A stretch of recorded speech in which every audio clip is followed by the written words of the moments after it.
Gue mau kebutin beberapa review karena mungkin untuk beberapa waktu ke depan gue nggak bisa bikin recording, nggak ada tempat privacy, dan gue nggak mau diketawain atau dibawa ke rumah sakit jiwa. Oke, ini tentang film yang judulnya Companion. Ini gue baru nonton kemarin, nih filmnya baru banget, kayaknya di tahun 2025 juga. Jadi waktu gue nonton film ini gue nggak tahu spoilernya sama sekali. Dan pas di awal cukup apa ya, gimana, gue kalau nonton film awal-awal kayaknya cukup menarik, jadi bisa terus nonton atau langsung boring atau langsung gak jelas gitu. Jadi di film ini dia startnya simple aja dan gue nggak tahu apa-apa tentang premisnya. Jadi tentang satu orang, settingnya juga familiar. Kayaknya kalau film dengan setting familiar kita bisa lebih relate deh. Misalnya ini settingnya di supermarket dan cewek ini pas nonton tampangnya aneh. Gimana anehnya ya? Bersih banget, putih banget. Terus juga tahu-tahu dia ketemu cowok dan kemudian kita belajar kalau dia itu ikut liburan sama cowoknya, tapi dia nervous, dia gugup karena takut gak bisa hangout dengan teman-temannya. Ini maksudnya so far masih kayak ya kayak kehidupan biasa lah, kita kalau misalnya dikenalin di kantor baru, dikenalin ke lingkungan baru, kayaknya orang-orang yang normal pasti nervous dikit ya, untuk kecuali kau gak normal, maksudnya pasti gugup, aduh nanti gue bisa matching gak ya dengan mereka, kalau enggak bisa boring banget atau nyebelin banget. Dan ternyata kita lihat kalau temennya si cowoknya itu namanya apa ya, Josh, temannya si Josh itu tampangnya juga kayak kayak gak terlalu peduli dengan si ceweknya Iris, gak terlalu peduli dengan si Iris. Jadi ya kita sendiri berasa kalau misalnya ketemu dengan orang yang sombong, ih gue gak dianggap, nyebelin gitu loh ya. Tapi so far kalau gue yang gak tahu apa-apa agak normal sih walaupun aneh gitu. Dan kita udah mulai ngeliatin sesuatu yang kau diperhatiin aneh. Yang gua sadar adalah pada saat dia bilang mau ngambil luggage-nya ke kamarnya ada di lantai 2. Terus cowoknya cuek aja dan tahu-tahu si ceweknya ya udah di atas dengan luggage-nya.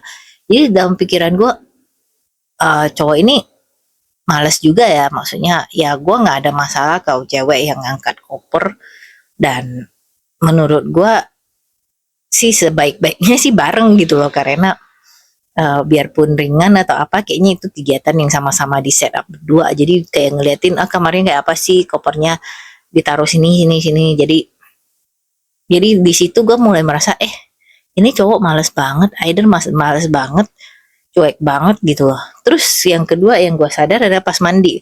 Pas mandi tampangnya nggak berubah, makeupnya nggak berubah, bersih. Tapi ya gue pikir itu cuman sekedar film, yang namanya film itu di barat sih mungkin gak terlalu ya, tapi di film Indo gue inget banget orang tuh harus selalu punya muka yang perfect gitu. Jadi habis molor bangun-bangun juga matanya penuh dengan bulu mata palsu, maskara, lipstick lengkap. Gue juga inget banget, tapi ini udah lama banget ya, sekarang gue jarang nonton film Indo. Jadi kayaknya sih udah sangat mendingan dari yang apa yang pernah gue lihat.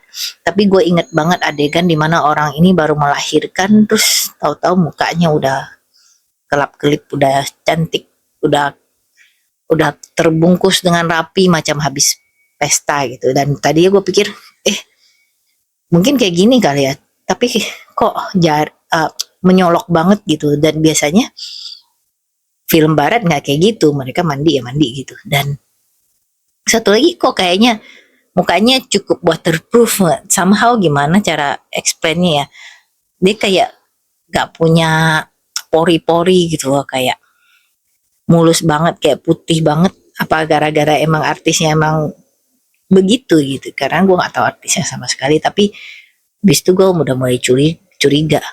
Terus pas kita ketemu si Sergei itu kayaknya yang punya si kabin, dan pacarnya yang namanya Cat, temannya si Josh, yang pokoknya yang sombong gitu. Pas kita ketemu si Sergei, kita ngelihat orang ini rese banget, dan dia kayak gitu kurang ajar dan rese di depan pacarnya si Iris ini. Antara nih orang itu aktingnya parah penulisan karakternya parah, kok dia bisa nyolot kayak gitu gitu. Dan itu juga salah satu yang gua perhatiin sama waktu mereka dengan malam berdua itu, kok kayaknya si Josh juga nggak sama dengan orang yang dibayangkan si Iris pas ketemu di supermarket, yang kayaknya sensitif, yang kayaknya uh, grateful. Kok kayaknya nih orang makin lama kayaknya cuek banget gitu, kayak memperlakukan dia dengan nggak nggak diperhatiin gitu, nggak dianggap.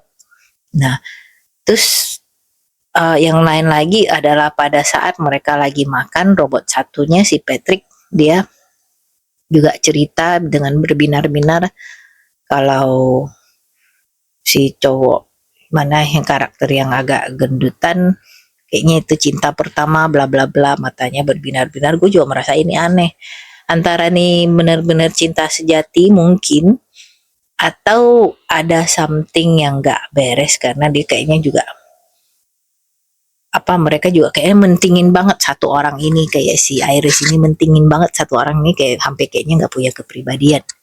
Dan ternyata kita baru tahu kalau mereka berdua itu robot. Jadi pas gue lihat twist ini, gue udah tahu ada yang aneh, tapi tetap aja oke, ada twist gitu. Dan pada saat dia gue tahu ini twistnya, oke juga gitu. Jadi si Iris ini akhirnya pagi-pagi mau digangguin sama Sergei dan dia bunuh. Terus habis dia bunuh, oh ya pas dia buka koper gue juga ngeliat ini ada pisau, tapi kayaknya si Irisnya cuek aja.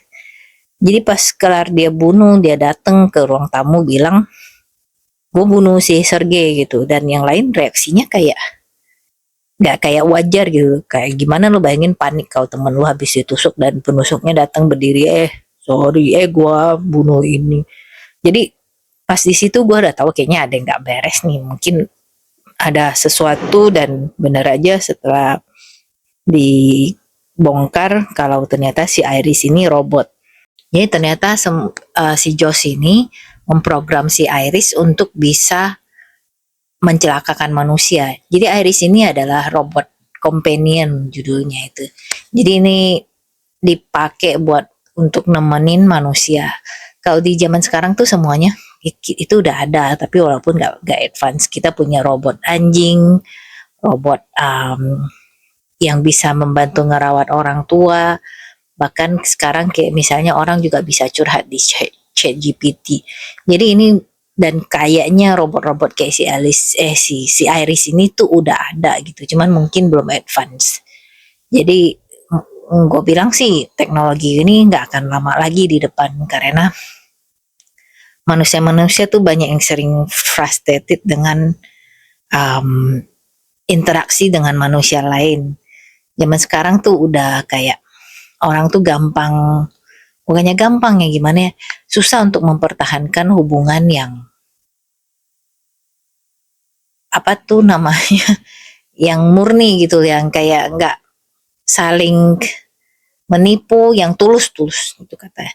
Jadi apalagi kayaknya sekarang tuh udah sering sekali kayak manipulasi sesama lain.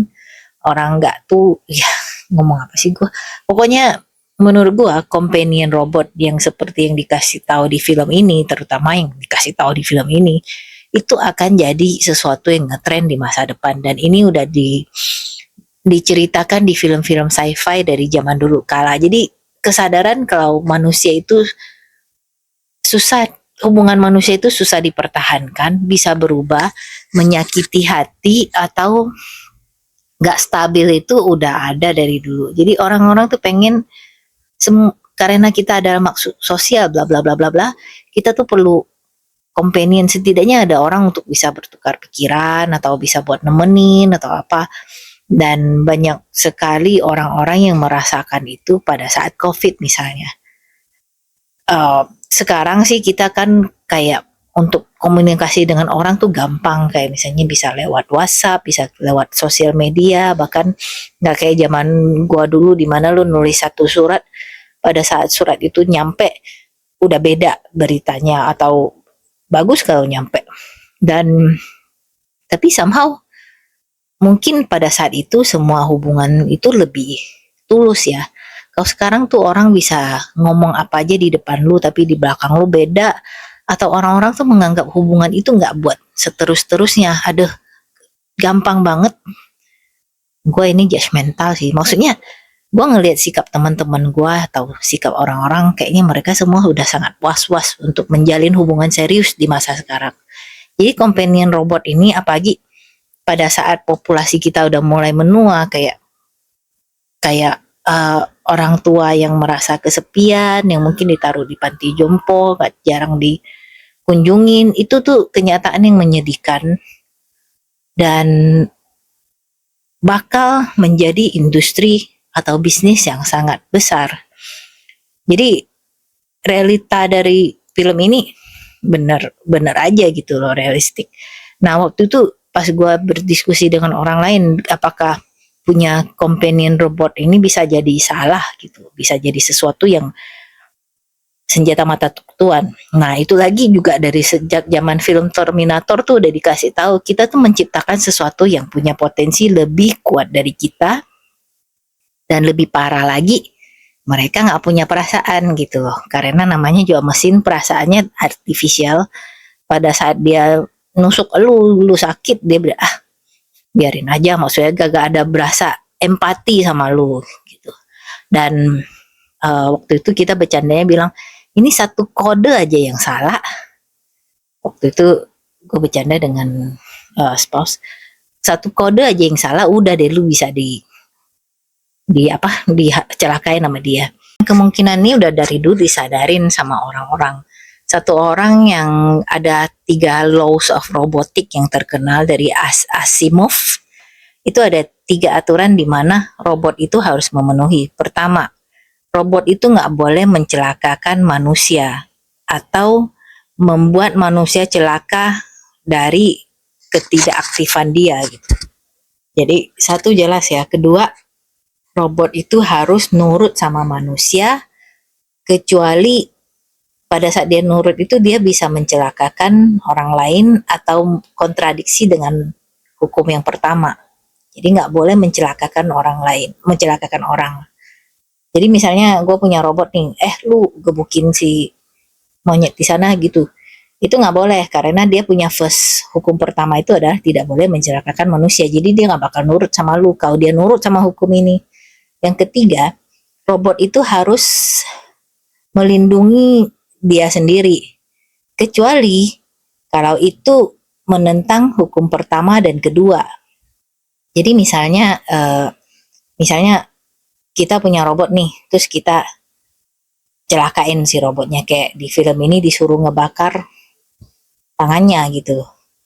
Terus dia tuh harus kayak jangan dong, atau protect dia sendiri, kecuali kalau pada saat dia protect sendiri dia akan mencelakakan manusia gitu.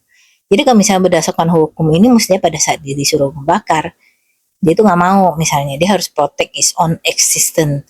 Tapi ya mungkin aja ada, karena ini diceritakan robot di film ini tuh udah dimodifikasi, jadi bisa aja itu salah. Dan karena di film ini juga bilang robotnya dimodifikasi untuk jadi agresif. Nah, problem saya di film ini, maksudnya kayak gini-gini tuh interesting gitu loh kalau di saya.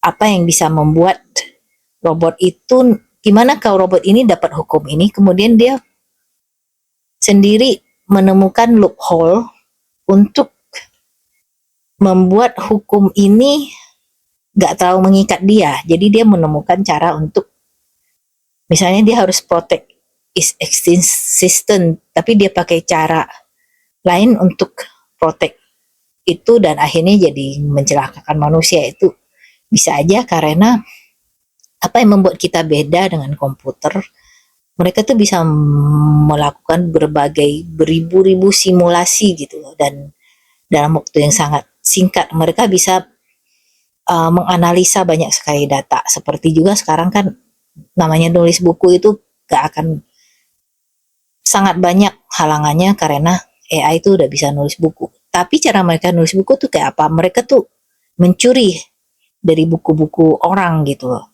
Jadi dia baca semua buku dan kemudian dia bikin sendiri. Oh, dengan stylenya ini nih, terus dia bikinlah satu cerita berdasarkan data-data yang ada. Kayak yang kayaknya news belakangan yang lagi bocor adalah kayak ini udah terjadi nih, si Facebook atau Meta itu mencuri buku-buku berapa tera, berapa apa byte gitu untuk biar AI-nya bisa nulis buku. Ini tuh kenyataan yang sangat menyedihkan karena manusia itu kreatif, tapi kita punya keterbatasan untuk mengekspresikan kreativitas itu. Nulis satu buku itu macam melewati apa namanya masa-masa yang kelam, menyedihkan, susah, dan effortnya sangat banyak, tapi bisa aja dengan begitu saja bisa diambil datanya oleh AI. Dan AI juga bisa menganalisa, misalnya dia analisa artikel, menganalisa finance report, semuanya itu bisa langsung, dan dia karena otomatis dia bisa jeli ngelihat apa yang mungkin kita miss gitu. Misalnya dulu gue pernah lagi nganggur, gue ambil kerjaan sampingan, gue harus nge-input data-datanya boring banget, gue nggak ngerti, pokoknya gue input aja kata-katanya, tapi karena gue orangnya takut salah, gue cek ulang, dan itu kan jadi bikin gue lebih lama, tapi gue nggak mau data gue salah. Nah kalau kayak gini yang di input ke AI mah mungkin 20 detik kelar kali. Nah itu kenapa gue jauh gini ya. Pokoknya robot itu punya potensial yang sangat besar untuk bisa mengalahkan kita. Dan satu lagi, suka ya namanya juga di film-film dan di kenyataan hidup, manusia itu punya kemampuan untuk menganalisa sesuatu mana yang baik atau buruk berdasarkan kasus masing-masing. Ya itu untuk manusia yang pintar, ya sekarang banyak manusia yang nggak pintar. Dan robot, kalau dia nggak punya hati, dia nggak punya empati, bodoh amat. Pokoknya kalau gue merasa ini lebih menguntungkan, gue ngambil jalan ini. Macam kita ngikut map, Google Map lah, kalau kita lagi nyetir atau lagi naik motor. Dia bodoh amat, lu tuh masuk ke gang sempit di mana misalnya mobil nggak bisa muat nih, atau apa. Kalau dia informasinya terbatas, pokoknya lu bisa irit 1 menit, lu lewat situ, lu biarpun itu berbatu-batu, ada monster, ada buaya atau apa, bodoh amat. Pokoknya di perhitungan dia, lu nyampe lebih cepet.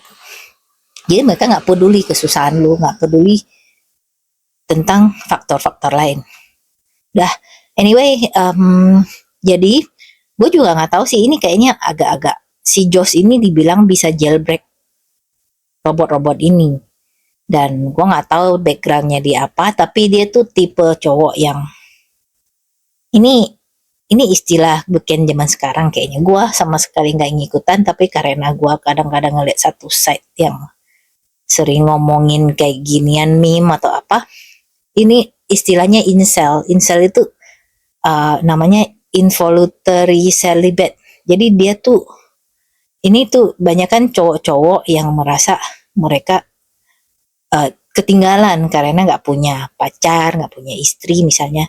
Tapi mereka ini cowok-cowok yang terselubung brengsek tingkat tinggi karena mereka ngerasa gue baik kok, gue cowok baik, cowok sensitif, cowok itu kenapa nggak ada yang mau sama gue, berarti mereka yang salah karena nggak mau sama gue, padahal gue cowok baik.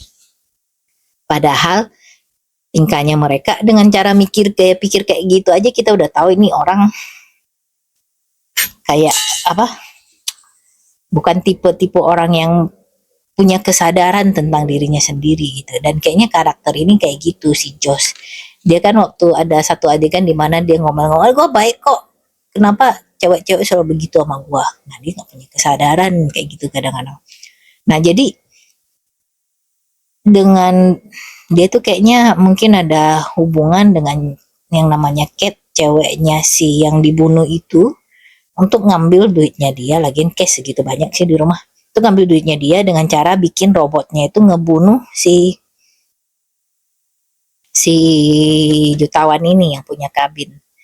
Tapi pada saat jadi mereka udah mau ngelapor polisi ceritanya atau mau gimana lah, pokoknya untuk menutupi kejahatan mereka, si robot itu berhasil kabur.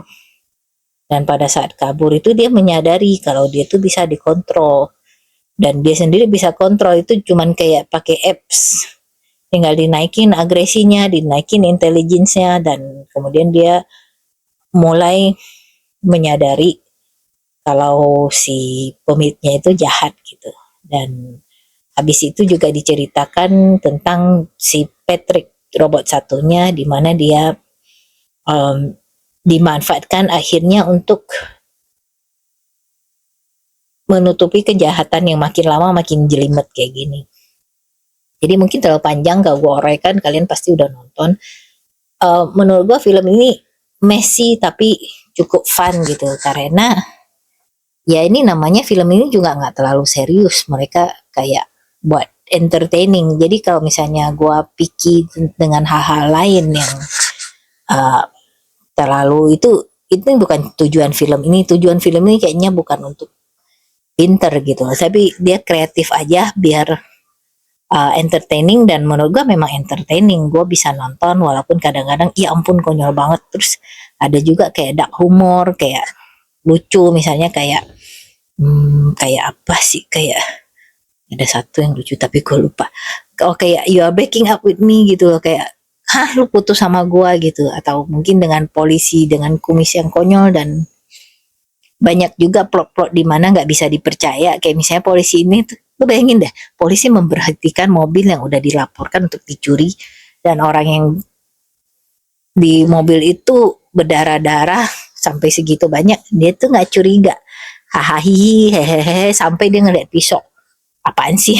Menurut gue itu konyol banget. Tapi ya sudahlah, gue cuma menganggap film ini sebagai hiburan. Dan habis itu apalagi si Patrick yang robot satunya berubah jadi menyamar jadi polisi, itu juga konyol tingkat tinggi, karena emang kagak ada datanya. Udah itu dia kayaknya disengaja dibikin kayak Patrick dari Terminator seribu yang larinya cepat pakai itu. Jadi kayaknya itu ada humornya juga. Terus gue juga ini sesuatu yang bukan seharusnya diketawain ya, tapi gue jadi ketawa karena macam ketika si Josh itu menerima kiriman robot, dia tuh harus tanda tangan kan. Pas dia tanda tangan, dia scroll terus tanda tangan. Term and conditionnya dia nah itu yang kita lakukan tiap hari pada saat kita mau install apps, pada saat kita mau ngapain, beli apa, itu term and conditionnya emang ada yang baca gitu. Dan kalau ada yang baca, kalau kita memang butuh, mau nggak mau kita harus agree. Itu menyebalkan zaman modern yang gue nggak tahan juga sebenarnya, karena kita kok jadi kayak nggak punya, kita nggak bisa apa-apa gitu loh. Hal-hal ini tuh sekarang dibutuhkan di mana-mana, perlu kayak gini, lu harus install ini, lu harus bla bla bla bla. Tapi term and conditionnya apa nih, gue nggak mau kayak gini, tapi lu nggak punya pilihan lain. Dan mereka tuh bisa masukin apa aja sebenarnya di term and condition. Kayaknya belum lama ini ada, gue nggak tahu persisnya, tapi kayaknya ada orang yang keracunan makanan di Disney World, dan dia berusaha ngesu si Disney, tapi ternyata dia pernah punya subscription Disney Plus, dan di situ term and conditionnya bilang kalau mereka nggak bisa ngesu si Disney kalau dia celaka atau apa gitu. Jadi lu mungkin aja lu mati di Disney, kejepit di depan muka karena robot dia jatuh ke lu tetap nggak bisa ngesu karena lu pernah punya Disney Plus misalnya. Pokoknya kacau balau. Dan sayangnya ini kenyataan. Jadi si Josh ini nggak ngelihat term and conditionnya, dia scroll. Jadi pas di ending dibilang, oh ini lu udah setuju atau lu udah menerima atau apa, karena ternyata si robot itu ngerekam semua interaksi dia, merekam semuanya. Jadi walaupun si Josh itu berusaha menghilangkan bukti-bukti dengan cara bikin si Iris bunuh diri, ternyata dia punya rekodnya, dan rekodnya itu punya perusahaannya. Jadi dia nggak bisa kayak, gue nggak mau rekod gue nggak mau direkam, toh dia udah setuju gitu. Jadi bahannya gitu. Terus juga kayak misalnya adegan dinosaurus, romcom, cara ketemu itu juga menurut gue lucu, walaupun satire ya. Maksudnya itu kalau kita pikirkan terlalu jauh itu akan menyedihkan. Tapi kalau di film ini sengaja dibuat, oh lu bisa modifikasi apa aja, bisa manufacture apa aja. Dan mereka ini robotnya udah advance, bisa ngerasain sakit, ngerasain emotion, bisa bisa merasakan empati gitu. Jadi dan dengan adanya connection yang difabrikasi ini, mereka bisa merasa punya background, punya history. Dan juga ada satu hal yang gue notice, pokoknya kalau kalian nonton sesuatu, kalau film itu benar, begitu lu melihat sesuatu yang gak umum, itu nanti bakal akan muncul lagi. Jadi ada aturannya, misalnya di depan film ini lu ngelihat pistol. Pistol ini nantinya pasti akan dipakai. Nah di sini juga pas kita ngelihat mereka tuh ada teknologi advance di mana mereka bisa buka wine corkscrew yang otomatis kayak yang spiral, bentuknya spiral itu. Dan gue waktu itu nggak terlalu perhatiin karena gue lagi ngapain, terus tapi yang lain ngelihat ini gawat nih, jangan taruh di situ, pasti nanti jadi kacau. Dan benar aja corkscrew itu dipakai buat ngebunuh nanti. Oke. Jadi apalagi ya, jadi banyak hal yang bisa kita relate dengan kehidupan kita sekarang, dengan teknologi kita sekarang. Dan film ini kalau kalian mau nonton, anggap aja sebagai sesuatu yang fun, entertaining gitu. Jangan terlalu dianggap serius karena film ini juga banyak loophole yang aneh-aneh gitu. Terus enjoy aja, dan mungkin ya kalau mau dipikirkan lebih dalam juga efeknya terhadap manusia, satire-nya apa, tapi ini kayaknya tujuannya cuma buat entertain, dark humor, dan gue cukup appreciate karena lucunya bukan lucu klasik, tapi ya cukup menyegarkan lah. Ini tema tuh udah sering dieksplor, dan yang namanya sekarang kalau ada film tentang artificial intelligence pasti mereka end up akan gak jelas gitu. Dan gue yakin dunia kita nanti juga akan kayak gitu. Pokoknya gitu deh. Jadi ini gue kasih rating 7 dari 10.